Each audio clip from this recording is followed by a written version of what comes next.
Well, boys, it's that time again. Sorry I didn't upload last Monday. It was finals week, and I had a lot on my plate, studying, taking tests, and all that jazz. But I'm finally free and ready to be a content creator. Alright, let's see. What happened in my absence? A new stay-at-home order was issued, so now I can never leave my home. So now not even my grandma can come visit me for the holidays. No, Grandma. No. You aren't allowed in here. And put on a mask. Have you no respect? Jesus. Donkey also started a new string of memes. In his latest video, he reacts to a video of him reacting to a video. Epic. Yo, what's up, Donkey Nation? Today I'm reacting to a video called Reaction to the Fakest Gamer Ever. Let's watch. What's up, Donkey Nation? Today I'm reacting to this video, 5 gamers versus 1 fake gamer. So let's see if we can find out who the fake gamer is. I also found a video of someone playing the Office theme on fried rice.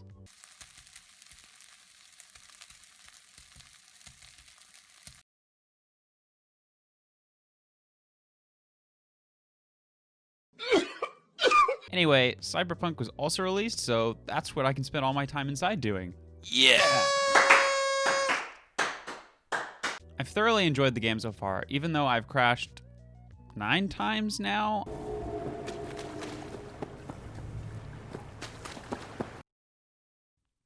Nice. I'm sure that the Messiah Reborn CD Projekt Red will iron out those bugs soon enough.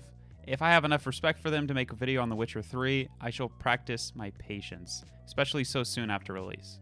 But with all the exciting new stuff coming out, I had an idea, and in light of my previous video, Nostalgia, I took a trip back to the good old days.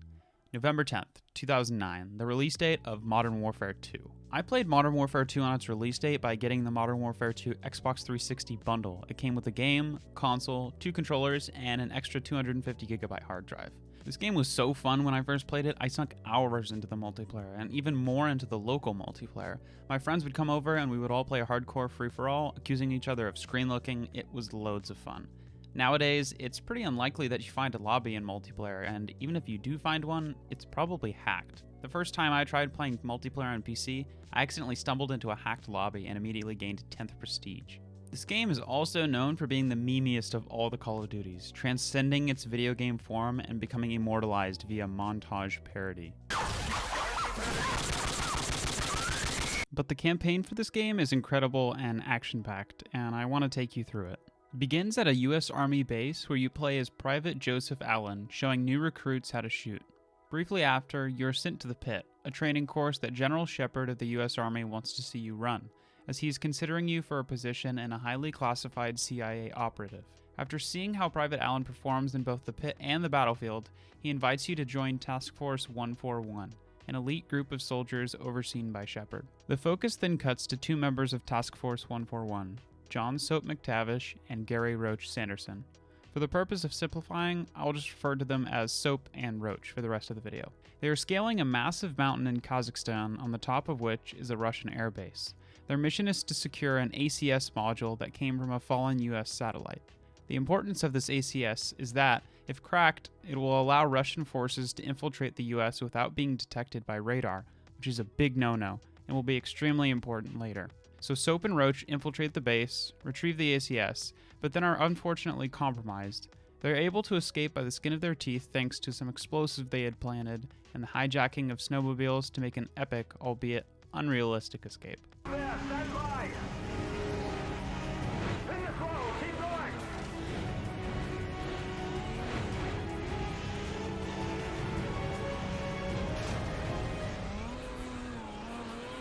Heavy chopper, let's go!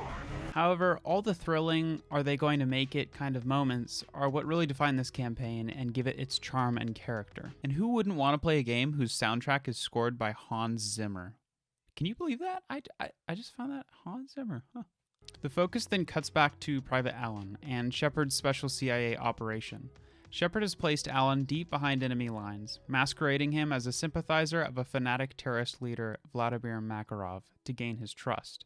Makarov and a few of his closest supporters, and now the disguised Private Allen, are on a mission in a Russian airport to kill as many innocent civilians as possible. This part of the story is extremely horrific, and it displays just how evil Makarov, the main antagonist, has become. It shows the extent of what he is willing to do to spread chaos and terror. Hundreds of citizens are slaughtered, and at the climax of the mission, it is revealed that Makarov knew Allen was a mole and shoots him.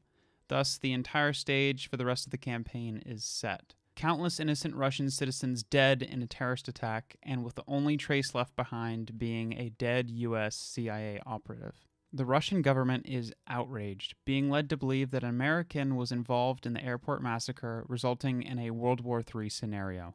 It turns out that the ACS module that had been captured by Soap and Roach earlier had already been cracked, rendering the US aerospace defense system completely useless and allowing thousands of Russian planes to deploy war machines and paratroopers right on top of US soil to lead a full-scale assault of the capital, Washington, D.C. Sierra Delta, we may have a minor ACS fault here. Do you have anything on your scope?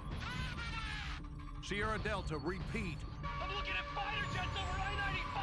How the hell did they get through? For the rest of the game, you assume the role of either Roach of Task Force 141 or Private Ramirez of the U.S. Army Rangers.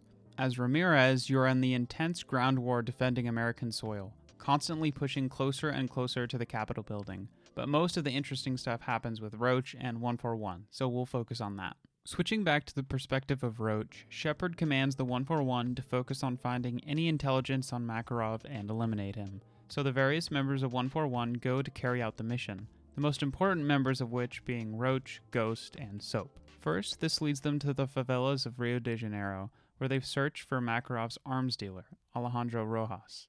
Second, to an oil rig in Russia in order to eliminate anti-air machinery to pave the way for U.S. counterattack.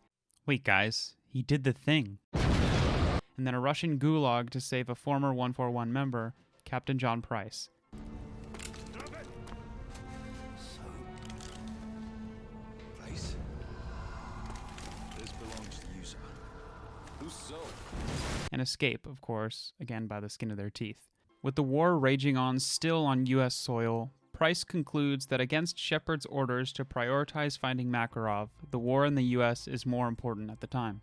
The 141 infiltrate a Russian naval base to fire a missile that will change the tide of war. Price designates the launch so that the warhead will explode directly over the eastern United States in the atmosphere, creating an electromagnetic pulse, or EMP, disabling all electronic devices.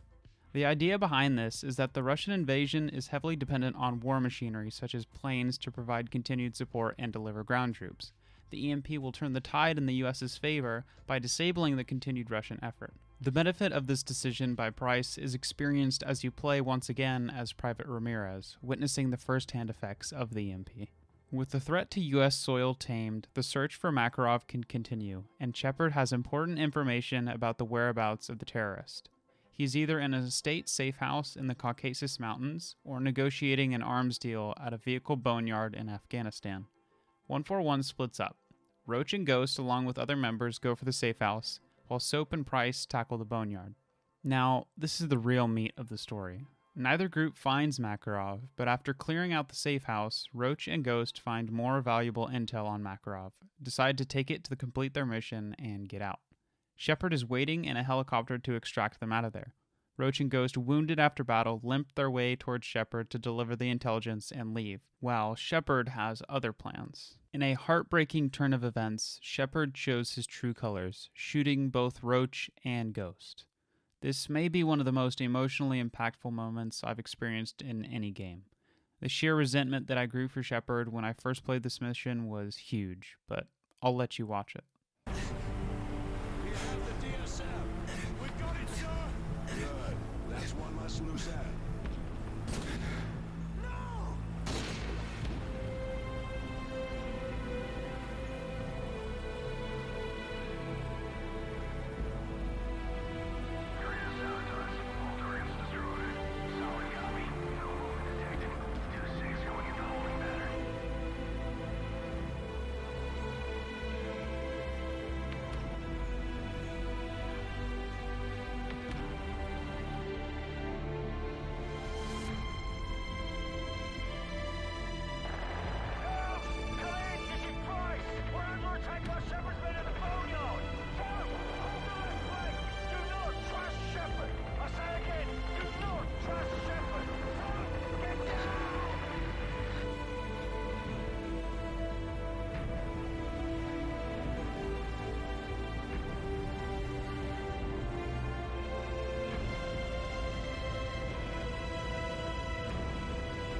Makes me want to just shoot him at the beginning of the game every time I see his stupid little face.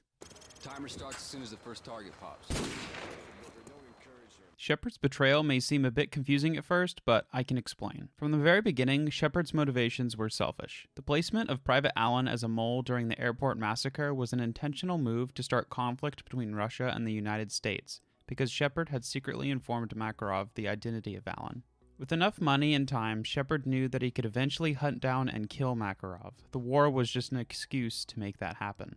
Shepard was also highly motivated at this point because of the events of the first Modern Warfare game, where 30,000 US troops died to a nuclear blast by the hands of Makarov's predecessor, Imran Zakhaev. So, the entire motivation behind co-conspiring to start World War III was all an attempt to repair Shepard's ego and solidify his position as an American war hero. The irony here is that while Shepard is cleaning up, quote, loose ends by eliminating the members of Task Force 141, the task force was the one doing all the dirty work. All Shepard wants to do is claim the glory at the end of the day for things he didn't actually do.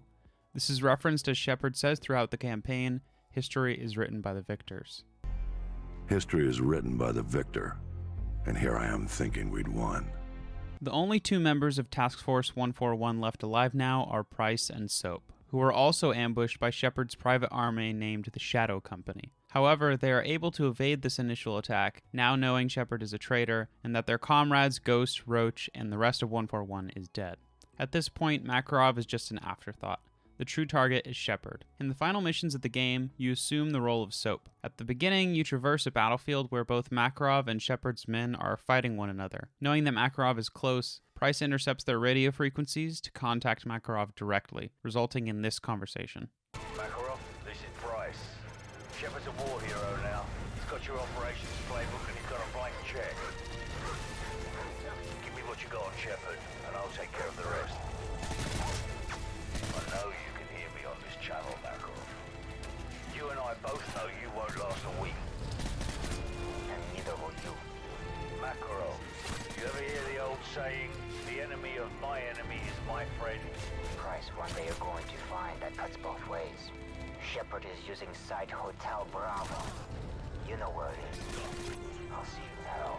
Looking forward to it. Give my regards to Zakhaev if you get there first. Now with the location of Shepard, Price and Soap start their pursuit, mowing down many of Shepard's soldiers in the process. In the end, they chase Shepard down in an epic speedboat segment. We're coming in hot. Well, you're coming in edge. Even about 30 knots to watch the vertical clearance. Crew, go leave on board. We're in the air. Crew, we gotta stand so we don't look like we're taking a little way around. Hang on. Steady.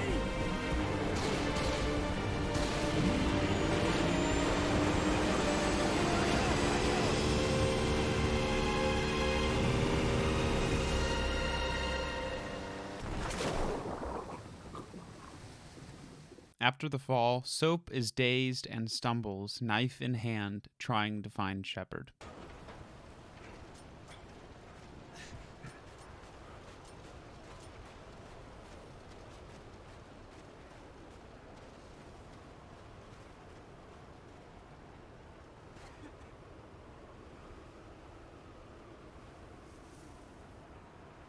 When Soap finally catches up to Shepard, he is knocked out again and stabbed in the chest.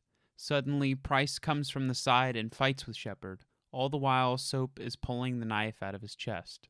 When it seems like all is lost and Price is being beat, Soap succeeds in taking out the knife and throws it at Shepard, hitting him in the eye and killing him.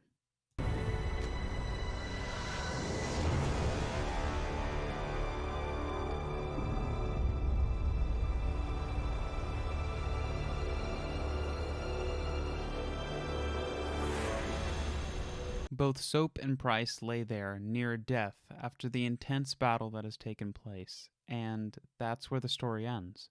The final shot shows the two of them limping away towards a friend, Nikolai, who's picking them up in a helicopter. Their only target left is now Makarov, and this narrative is continued in the next game, Modern Warfare 3. Playing this game again really brought back some great memories, and I would highly recommend giving it a try if you haven't already. It's fantastic and action-packed. And as always, if you enjoyed the video and want to see more like it in the future, don't forget to like, comment, and subscribe. I really appreciate it. And feel free to comment any other topics you might think would be fun for a future video. Thanks for watching.